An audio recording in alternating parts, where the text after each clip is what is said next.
प्रदूषण आणि काँक्रिटीकरणामुळे मृत झालेल्या शहरातील तलावांचे जपानी तंत्रज्ञानाच्या मदतीने नैसर्गिक पद्धतीने संवर्धन केले जाणार आहे। यासाठी पर्यावरणवादी संघटनांनी विरारच्या सतपाळा येथील एका तलावात हा प्रयोग यशस्वीरित्या राबवला आहे।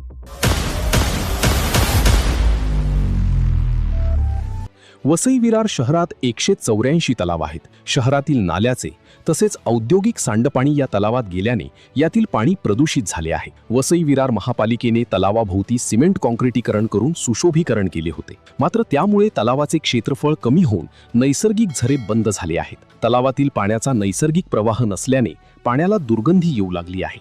184 तालाब होते, 184 तालाब है और उसमें से 128 करीब पोल्यूटेड तालाब है, जिसमें कि कुछ में तो वेस्ट वाटर का पोल्यूशन है, कुछ में किसी में इंडस्ट्रियल पोल्यूशन है।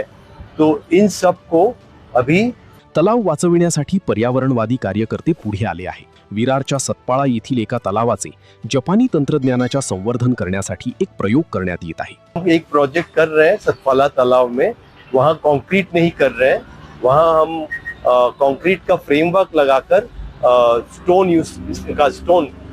स्टोन और मिट्टी का इस्तेमाल कर रहे हैं उसको, और उसमें ताकि उसमें पेड़ भी पौधे भी ग्रो कर सकते हैं, उसमें एक्वाकल्चर भी हो, तालाब में एक्वाकल्चर भी हो सकता है और जो ग्राउंड वाटर है उसको सेफ रह सकता है, वैसा अपना प्रोजेक्ट है।